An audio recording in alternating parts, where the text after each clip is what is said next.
দেশে যতই ঝামেলা হোক, এত ঝামেলার মধ্যে যদি আমার দেশ ক্রিকেটে বলেন বা ফুটবলে বলেন একটা ভালো কিছু করে আমরা সব কিছু ভুলে যাই। সামনে সে কালকে বা পরশু ইন্ডিয়ার সাথে আমাদের ফুটবল ম্যাচ আছে। অনেক দিন ধরে ফুটবলটা একটু ঝিমিয়েছিল, যে একটা হামজা চৌধুরী আসছে পুরো সিনারিও চেঞ্জ। আমরা সবাই আশা করতে শুরু করেছি যে না আমরা এবার ফুটবলে ভালো কিছু করব। যখন কিনা বাংলাদেশ ক্রিকেটে একদিন ভালো করে আমরা তখন আশা করতে থাকি আমাদের ক্রিকেটে আমরা ভালো কিছু করা আবার শুরু করে দিলাম। সো আমরা দিন শেষে সবার মন কিন্তু খেলায় পড়ে থাকে। সো সবার মতো করে আমারও ডেফিনেটলি খেলাতেই তো মন পড়ে থাকে। আচ্ছা, শেষ কবে ব্যাট আর বল ধরেছেন?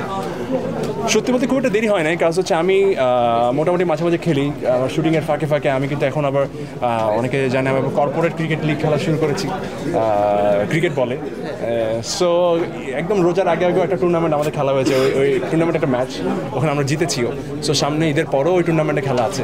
সো আমি আসলে অ্যাক্টিং করি, অ্যাক্টিং আমার ভালোবাসা, অ্যাক্টিং আমার ভালো, একদম এটা আমার প্রফেশন, এটা আমার প্যাশন সবই। কিন্তু স্পোর্টস আমার অন্যরকম একটা ইমোশন।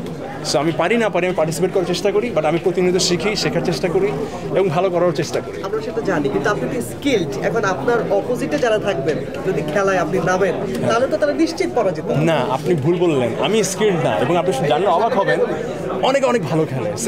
সিয়াম খুব ভালো খেলে, আমাদের সিয়াম নায়ক সিয়াম খুব ভালো খেলে। রাফসান, হ্যাঁ সে খুব ভালো খেলে। তামিম মৃধা ভালো খেলে। সানজু জন ভালো খেলে। আমাদের লাইক আমাদের ইনভার তাহসান ভাই খুব ভালো বল করেন, উনি খুব ভালো খেলেন। আরিফিন রুমি ভালো খেলেন।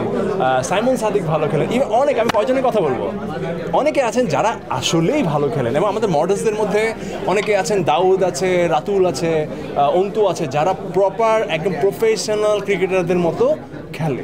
সো এই যে ক্রিকেটের প্রতি ভালোবাসা বা স্কিল, এবং যে স্কিল হিসাব করেন আমি সবার নিচে পড়ে থাকবো, মানে সো সবাই এত ভালো খেলে। ইনফ্যাক্ট আমাদের অ্যাক্টর সাইদুর রহমান পাবেল ভাই, রাশেদ সীমান্ত ভাই, তারা প্রত্যেকেই যার যার জায়গাতে, ইনফ্যাক্ট আমাদের গিয়াসউদ্দিন সেলিম ভাই ডিরেক্টর, সবাই কিন্তু খুব ভালো খেলেন। হ্যাঁ, সো আমি কয়েকজন ডিরেক্টরের নাম বলতে পারবো, সে ইমন ভাই, হ্যাঁ নাজমুল হুদা ইমন, বা তৌফিকুল ইসলাম, যারা খুব ভালো খেলেন। এবং এই জিনিসটা আমরা অনেকে জানিই না যে উনি এই লেভেলে খেলতে পারেন। সো এক একজনের খেলার স্কিলটাকে সামনে আসার জন্যই কিন্তু এই প্রপার ক্রিকেটিং টুর্নামেন্টটা আয়োজন করা। এতদিন তো হতো ইনডোরতে আসলে খুব একটা চ্যালেঞ্জ নাই। ইনডোর ছোট্ট মাঠ, ছোট্ট বাউন্ডারি, সফট বলে খেলা হয়। অ্যাকচুয়ালি ওই টুর্নামেন্টে মোটামুটি সবাই একটা লেভেলে খেলতে পারে। কিন্তু ক্রিকেট খেলা যখন ক্রিকেট বলে হবে তখন হচ্ছে মূল চ্যালেঞ্জটা, কারণ ক্রিকেট বল জিনিসটা তো ডিফারেন্ট। সো সেই জায়গা থেকে আমার মনে হয়েছে প্রপার ক্রিকেটিং স্কিল মানুষ দেখতে পারবে আমাদের মিডিয়া স্টারদের।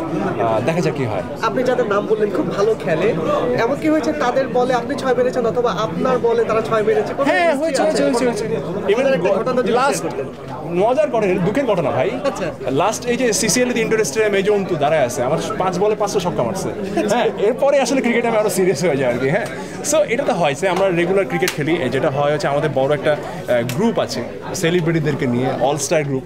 এখানে সিয়াম আছে, আমি আছি, চিত্রনায়ক রওশন আছে, সাইমন সাদিক আছে, রাফসান আছে, অনেকে, প্রায় আমরা বিশাল একটা টিম, আমরা মাঝে মাঝেই খেলি।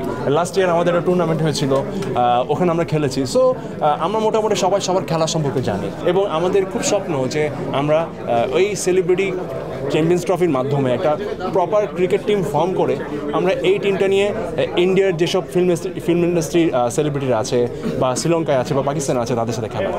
ভাইয়া, একটা দুঃখের ঘটনা ঘটেছে, আপনি হয়তো শুনেছেন, তামিম ইকবাল স্ট্রোক করে। ডেফিনেটলি এটা আজকে সারাদিন এটা নিয়ে আমরা খুব অফ ছিলাম এবং খুব টেন্স ছিলাম যে তামিম ভাই এত বড় একটা দুর্ঘটনার শিকার হয়েছেন। আল্লাহর কাছে অনেক দোয়া করি ভদ্রলোক ফিরে আসুক আমাদের মাঝে, কারণ শুধু তামিম ইকবাল ভাই আসলে দেশের ক্রিকেটের জন্য একটা, মানে আমি জানি না উনি কতদিন খেলবেন, বা ইনফ্যাক্ট উনি অবসর নিলেও তামিম ইকবালই থাকবেন। সো ওনার জায়গা আসলে কখনো রিপ্লেস হবে না। সো সেই জায়গা থেকে আর ওনার জন্য অনেক অনেক দোয়া, যাতে খুব সুস্থভাবে ফিরে আসতে পারেন। কারণ আমার কাছে মনে হয় যে উনি ক্রিকেট ছেড়ে দিক বা ক্রিকেট খেলুক, ক্রিকেটকে ওনার দেওয়ার অনেক কিছু আছে এখনও।